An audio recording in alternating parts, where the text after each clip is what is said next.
Proprietários e funcionários de bares e restaurantes voltam às ruas para pedir a reabertura do setor fechado há 4 meses por causa da pandemia.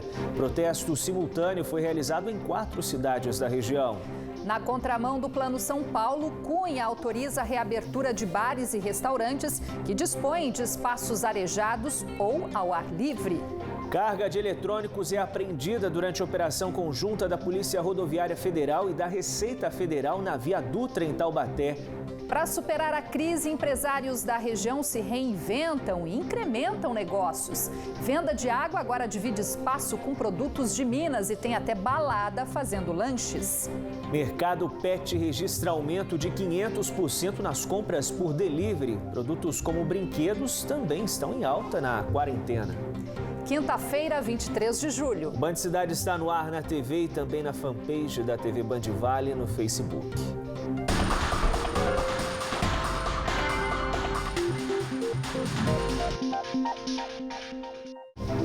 Olá, muito boa noite. Boa noite para você. Para permitir a flexibilização e o avanço da região para a próxima fase do Plano São Paulo, que iria liberar a reabertura de bares e restaurantes, o governo do estado leva em conta o número de mortes registradas por coronavírus, o crescimento de casos de pessoas infectadas pela doença e a ocupação dos leitos de UTI. Nesta sexta-feira, 15 dias após o último anúncio do governador João Dória, que manteve a nossa região na fase laranja, as autoridades voltam a definir quais localidades avançam, regridem ou permanecem estacionadas no Plano São Paulo. O setor de bares e restaurantes pressiona o governo para a liberação da retomada do atendimento presencial nos estabelecimentos. Hoje, empresários do ramo fizeram um protesto simultâneo em 4 cidades da região pela reabertura do comércio. Deixa trabalhar, me deixa trabalhar, me deixa trabalhar. O grito é como um pedido de socorro. Pela terceira vez, donos de estabelecimentos de Taubaté protestaram na Avenida Itália. Vestidos de preto e segurando cartazes, eles tentavam chamar a atenção do poder público para poder receber os clientes de novo depois de 4 meses fechados. Uma vez que o transporte público tem gente, o supermercado tem gente, loja de material de construção está aberto, os restaurantes conseguem atender com segurança. Por quê? A gente tem espaço para sentar, a gente tem higienização, tem álcool em gel. Então a gente tem condição de atender com segurança, né? Todos estavam de máscara, mas o distanciamento de 1,5 metro não foi respeitado. Este músico toca e canta na noite há 25 anos e diz que agora vive de aulas de violão à distância e serenatas, mas o faturamento não chega a 10% do que ganhava antes. Tem sido muito complicado, é triste, mexe demais com o psicológico. A gente tem que ter a cabeça no lugar, eu acho, para não pensar em coisas ruins, porque tem sido muito difícil. Também participaram da manifestação donos e funcionários de salões de beleza da cidade, que nesta quarta-feira tiveram que fechar as portas novamente por determinação da Justiça. Nós trabalhamos com distanciamento social, com álcool em gel, o tapete com água sanitária para quando o cliente entra no salão. Todos os assentos são esterilizados com lisoforme, máscaras descartáveis, máscaras para todo mundo. Então, são ambientes ventilados, então não tem nenhum tipo de risco de contaminação. A manifestação, organizada pelos senhores, o Sindicato dos Hotéis, Restaurantes, Bares e Similares, aconteceu simultaneamente em outras cidades da região. Em São José dos Campos, donos de bares e restaurantes repetiram o protesto no mirante da Avenida Anchieta.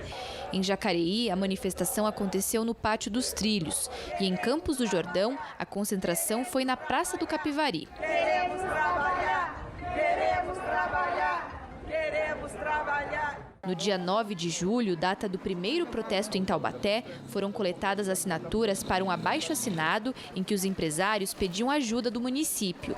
O documento foi entregue à prefeitura, mas o grupo não teve nenhum retorno. Os senhores devem entregar nesta sexta-feira um novo documento para as prefeituras de todas as cidades onde aconteceram os protestos.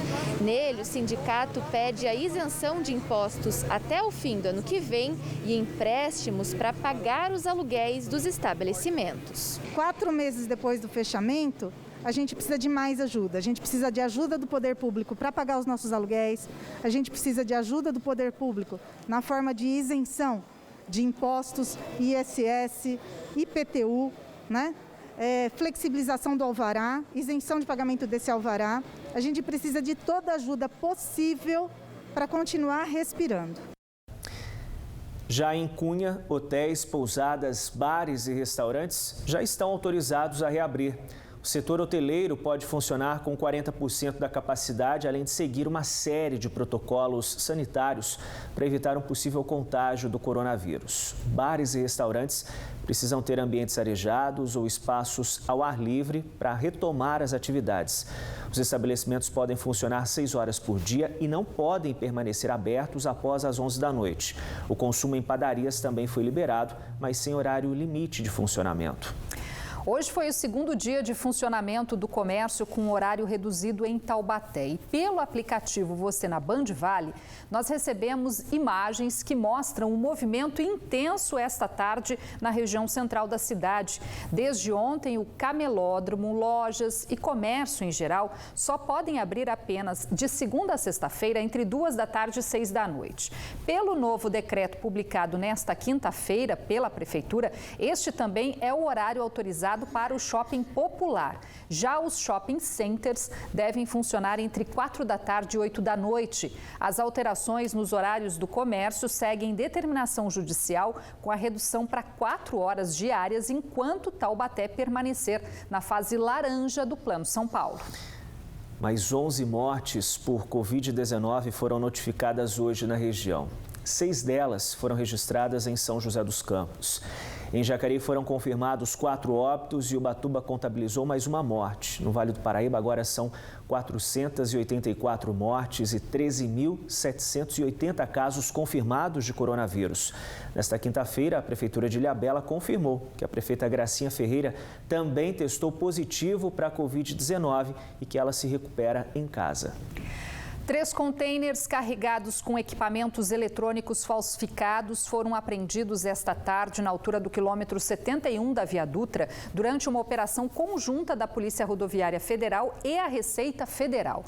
Durante a abordagem, foi verificado indícios de irregularidades no processo de importação dos produtos que foram encaminhados para o pátio da Receita Federal em Taubaté. A mercadoria vistoriada em 2 containers foi avaliada em R$7 milhões. O terceiro container será contabilizado nesta sexta-feira. Entre os produtos apreendidos estão carregadores de celular com tecnologia em desacordo com as normas técnicas brasileiras e preços de referência com indícios de subfaturamento. Segundo a Polícia Rodoviária, as mercadorias seriam revendidas nas lojas de importados da capital.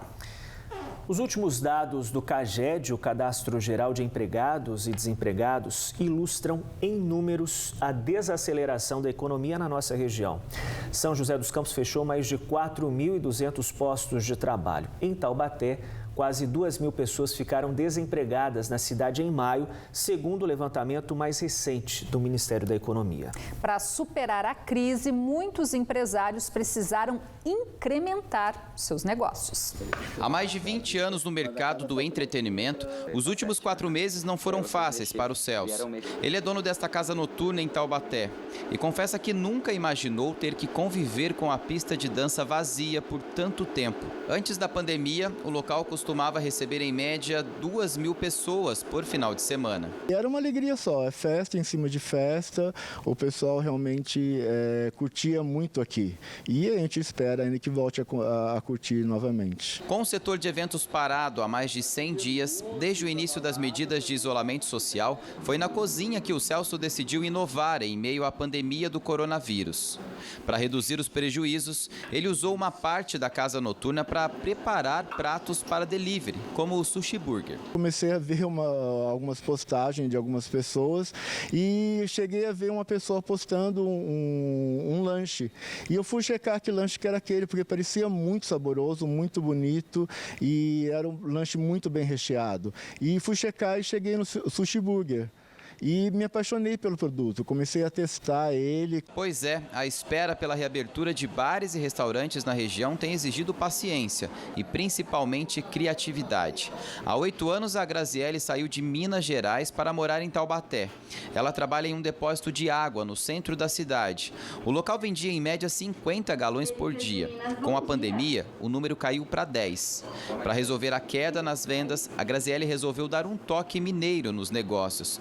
Hoje, além dos galões, ela também comercializa produtos como queijos e doces. Foi a ideia também, né, de começar as vendas online, cadastrar em aplicativos, cada dia mais fazer propagandas, né, nas redes sociais e atender, né, a cidade em casa, já que a ideia é ficar em casa, né. O governo de São Paulo ainda não autorizou a flexibilização da quarentena na região, que segue na fase laranja, o que não permite atendimento presencial em alguns setores, como o de alimentos, por exemplo. Enquanto uma boa parte não conseguiu evitar os prejuízos, quem se reinventou já colhe frutos. E em meio a incertezas, o caminho tem sido encarar tudo como um grande aprendizado. É bem complicado, né? A parte financeira acaba pesando bastante, mas como bom brasileiro, a gente não pode desistir.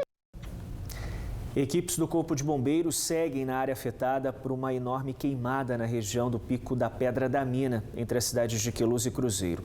Hoje os bombeiros entraram no 7º dia de operações no local, considerado o ponto mais alto do estado de São Paulo. Segundo a corporação, uma área que corresponde a 600 campos de futebol foi consumida pelo fogo, mas neste momento a situação segue controlada apenas com alguns pequenos focos de fumaça. Os bombeiros dizem que a ação continua até que o fogo seja completamente extinto para evitar uma possível nova propagação das chamas. Nesta quinta-feira, vídeos foram divulgados e mostram a dificuldade de acesso ao local da queimada.